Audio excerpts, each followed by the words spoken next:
contradiction always.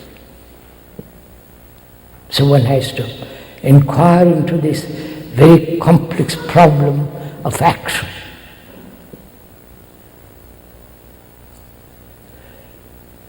Is action related to disorder or to order? You understand? We live in disorder. Our life is disorderly, confused, contradictory, saying one thing, doing another, thinking one thing, and quite the opposite in our action. So, what is order and disorder?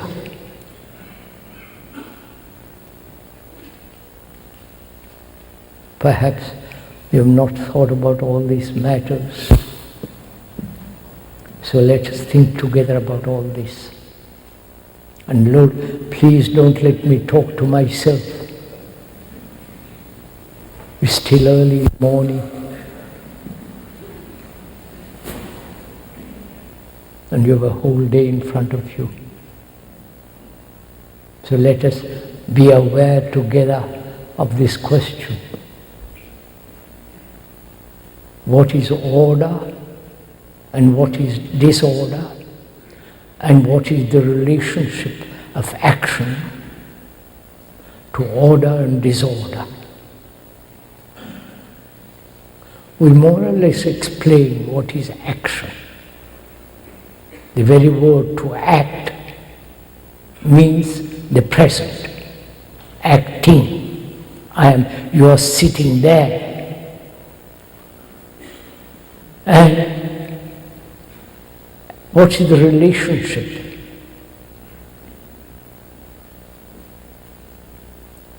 Disorder. What is disorder? Look at the world, if you will. The world is in disorder. Terrible things are happening. Very few of us know actually what is happening in this scientific world, in the world of the art of war, and all the terrible things that are happening in Russia.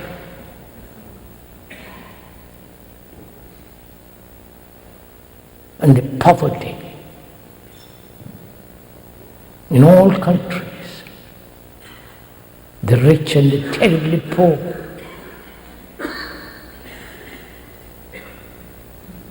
Always the threat of war. One political group against another political group. So there is this tremendous disorder. That's actuality, is not an invention or an illusion. So, and we have created this disorder because our very life living is disorderly. And we are trying socially to bring about order. For all the social reforms and so on and so on.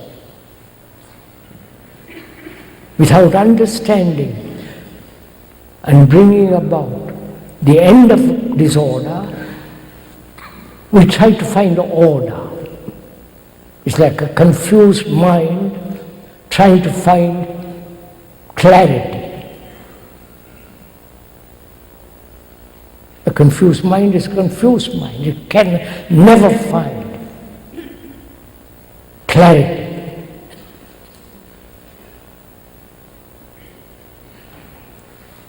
So,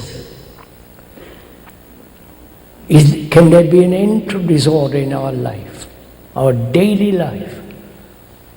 Not in order in heaven or in other place, But in our daily life, can there be order? The end of disorder. And then when there is the end of disorder, there is naturally order.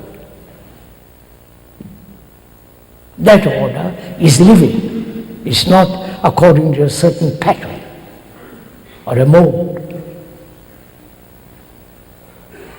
So we are investigating, looking at ourselves and learning about ourselves. Learning is different from acquiring knowledge. Please, this is rather, if you will kindly give your attention to this little bit, that learning is an infinite process, limitless process, whereas knowledge is always limited. And learning implies not only observing visually, optically, but also observing without any distortion, seeing things exactly as they are. That requires that discipline. Please, the word discipline, as we said yesterday, means the word comes from disciple. Disciple is one who is learning, not the terrible discipline of orthodoxy, tradition, of following certain rules, dictates and so on. It's learning.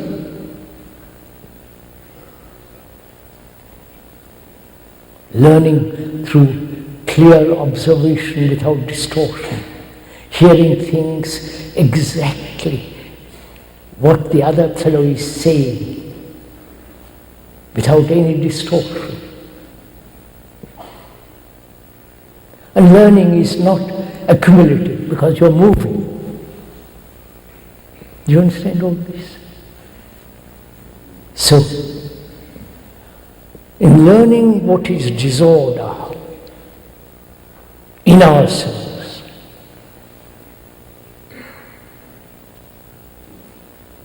then order comes about very naturally, easily, unexpectedly. And when there is order is virtue. There is no other virtue except complete order. That is complete morality, not some imposed or dictated morality.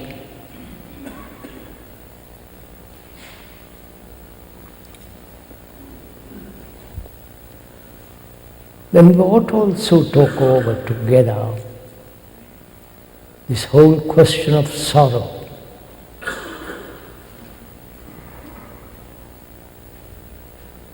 You don't mind? Because man and woman, children throughout the world, whether they live behind the iron curtains, which is most unfortunate for them, whether they live in South Asia or India or Europe or here, every human being, whether rich or poor, intellectual, or just ordinary layman like us, we all go through every form of suffering. Have you ever looked at people that have cried through centuries?